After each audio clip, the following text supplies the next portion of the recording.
Paz do Senhor, filhos e filhas, irmãos e irmãs do Vivos. Que nome tremendo, Vivos. Estou trazendo uma palavra neste momento com ciência, com sabedoria.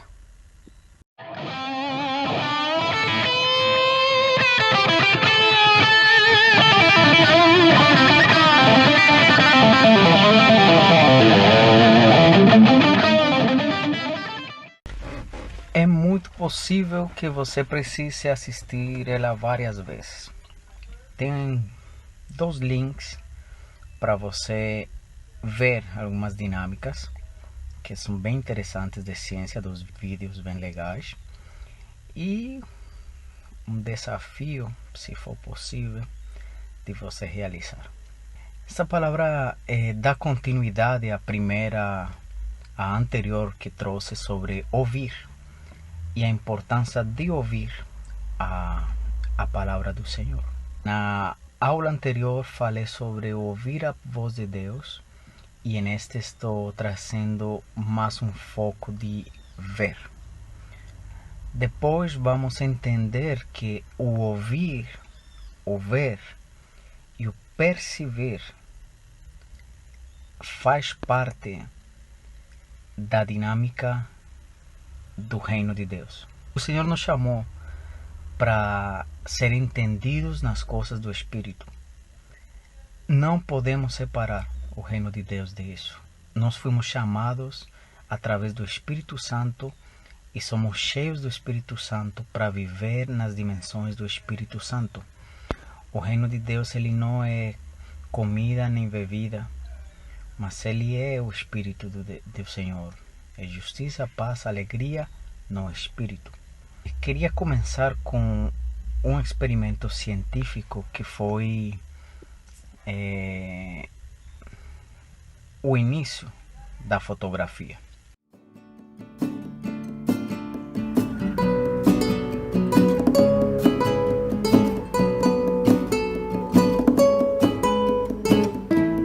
Vamos entender o que aconteceu dentro dessa caixa? Para começar, o nome dessa experiência é câmara escura.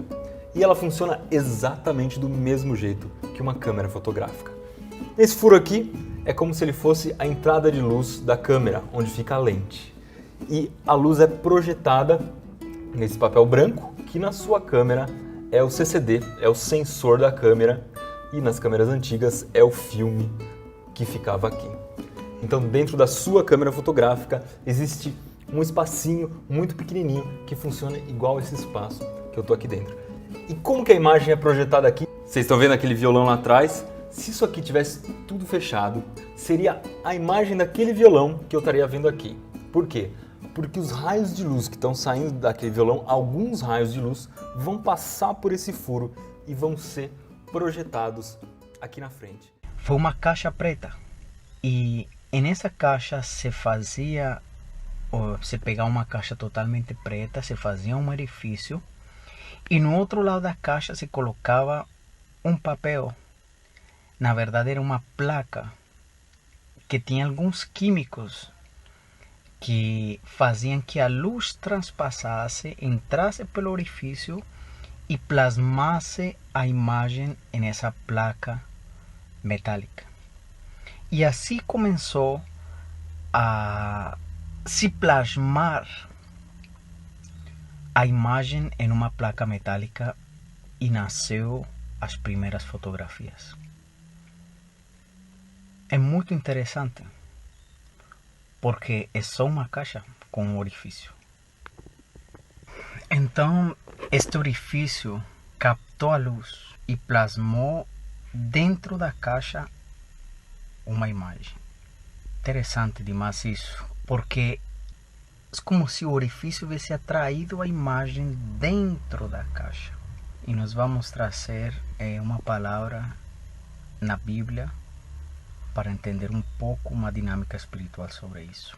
Agora eu queria falar do segundo experimento, que agora é mecânica quântica, física quântica. Aqui com o vovô de toda esquisitice quântica. o nada famoso experimento da fenda dupla.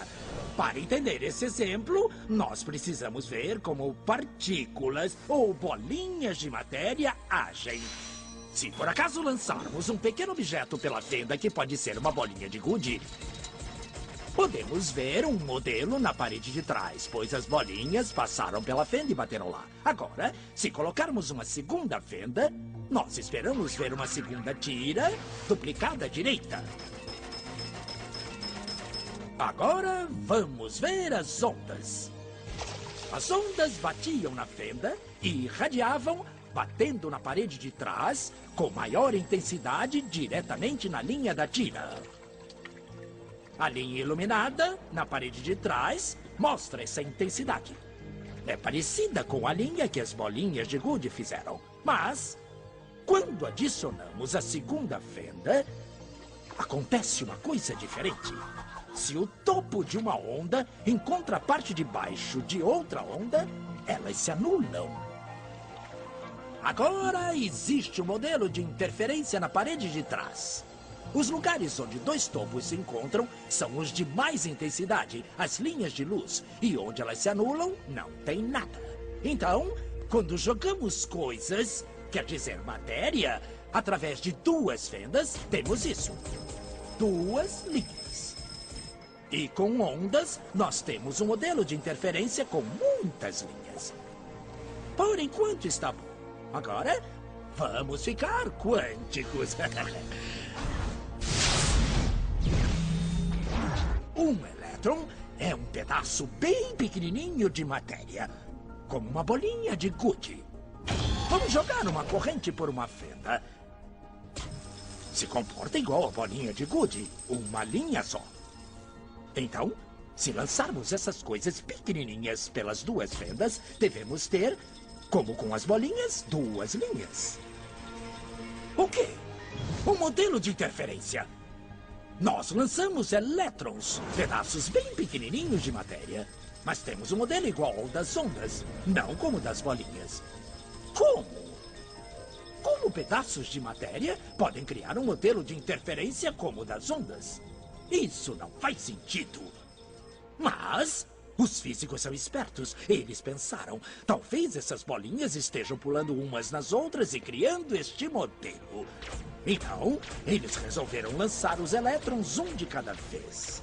Assim, não teria jeito de interferirem um no outro. Mas depois de uma hora, o mesmo modelo de interferência estava aparecendo. Não existe outra explicação. O elétron sozinho sai como uma partícula, se torna uma onda de potenciais, passa pelas duas fendas e interfere consigo mesma para bater na parede como uma partícula. Mas, matematicamente, é mais estranho ainda. Passa pelas duas fendas e por nenhuma. E passa por uma só e passa só pela outra. Todas essas possibilidades estão em superposição uma com a outra. Mas os físicos ficaram incomodados com isso. Então, decidiram espiar e ver por qual fenda o elétron realmente passa. Eles colocaram um equipamento medidor em uma fenda para saber por qual delas o elétron passou e seguiu voando. Mas o mundo quântico é muito mais misterioso do que eles podiam imaginar. Quando eles observaram, o elétron voltou a se comportar como uma bolinha de gude.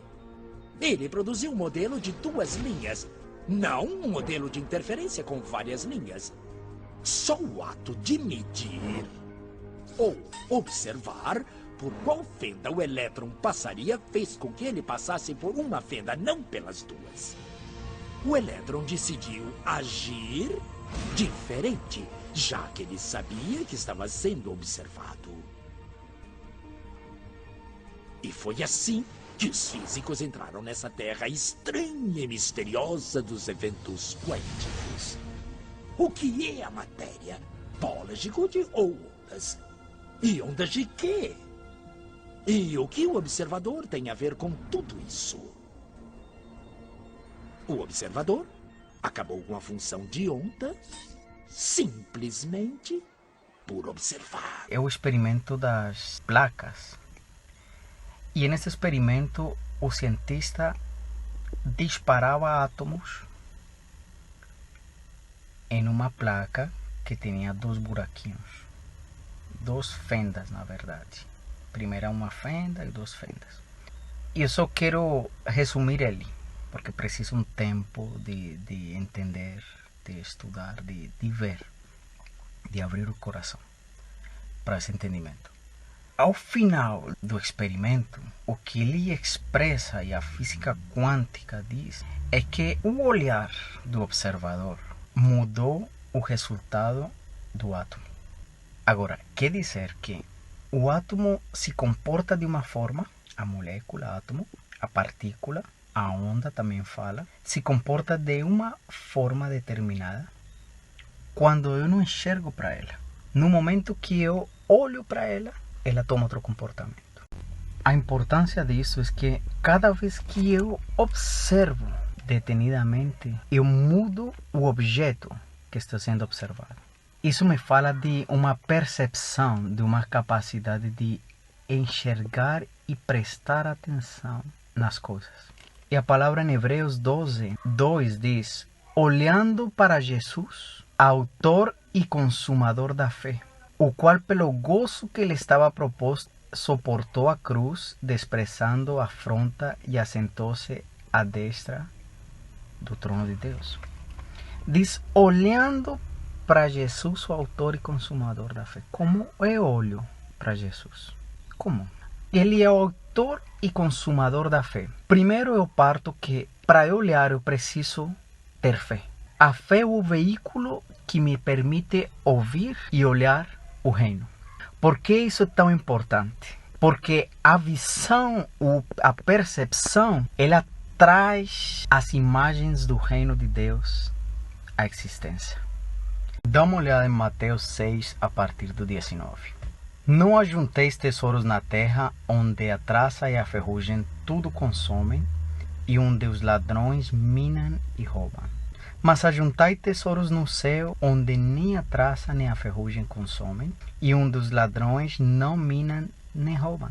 Porque onde estiver o vosso tesouro, aí estará também o vosso coração. A candeia do corpo são os olhos. De sorte que se os teus olhos forem bons, todo o teu corpo terá luz. Lembra a caixa? O orifício? Se os teus olhos forem bons, todo o teu corpo terá luz. Se porém os teus olhos forem maus, o teu corpo será tenebroso. Se portanto a luz que há em ti são trevas, quão grandes serão tais trevas? Então, esse plasmar essa imagem, enxergar o reino, ele traz uma imagem que nos permite a manifestação disso. Quando Jesus vem trazendo as figuras, manifestando milagres, manifestando o reino, porque Jesus diz, se os cegos veem, olha, se o surdo ouve, se o doente é curado, o reino de Deus chegou. E ele vem fazendo todas estas obras e Nicodemos chega e diz, Rabi, Rabi, ou Rabone. Sabemos que Deus está contigo porque tu fazes essas manifestações, porque só quem está com Deus consegue fazer isso. E Jesus respondeu em João 3:3, disse-lhe, na verdade te digo que aquele que não nascer de novo não pode ver o reino de Deus. E parece que Jesus estivesse falando outra coisa diferente, não é? Mas não, Jesus está falando exatamente essa dinâmica. O que eu vejo, ele muda a realidade. Lembra do experimento? Quando eu enxergo, muda esta realidade.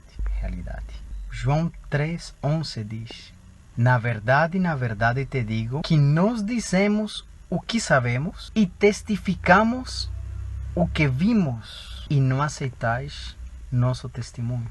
Se vos falei de coisas terrestres e não creestes, como creereis se vos falar das celestiais? Como Jesus confrontou Nicodemos e falando que o que ele dizia era o que ele via no reino. Por isso Jesus diz, o que meu Pai fala, eu falo, o que eu vejo o Pai fazer, eu faço. Aí muda a realidade. No 6, Mateus 6, ninguém pode servir a dois senhores, porque o há de odiar um e amar o outro, ou se dedicará a um e desprezará o outro. Não podeis servir a Deus e a Mamón. Por isso vos digo, não andeis cuidadosos quanto a vossa vida, pelo que haveis de comer ou pelo que haveis de beber, ni quanto a vosso corpo, pelo que haveis de vestir. Não é a vida mais do que o mantimento e o corpo mais do que a vestimenta? Olhai para as aves dos céus, que não semeiam, nem cegam, nem ajuntam em celeiros, e vosso Pai Celestial as alimenta.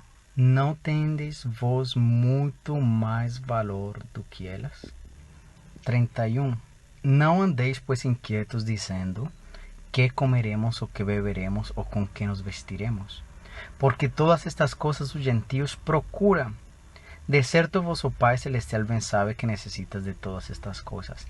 Mas buscai primeiramente o reino de Deus e sua justiça, e todas estas coisas vos serão acrescentadas. Olhai o reino dos céus. Perceber o reino dos céus. Colocar nossos olhos no autor e consumador da nossa fé para mudar a nossa circunstância. É disso que se trata. O Evangelho de Jesus Cristo, quando o povo de Israel estava doente no Egito, fizeram uma serpente de bronze e falaram: quem olhar para a serpente será curado. Bom, meus filhos e filhas, irmãos e irmãs, paro por aqui. Deus permitindo, continuamos aprofundando mais nessas dimensões, mais nas dinâmicas do reino de Deus. Amém? Eu oro, Senhor, para que a tua palavra encontre terra fértil e não seja roubada pelo inimigo, mas produza fruto em cada um dos que vêm e escutam a tua voz. Em nome de Jesus te pedimos e te agradecemos. Amém.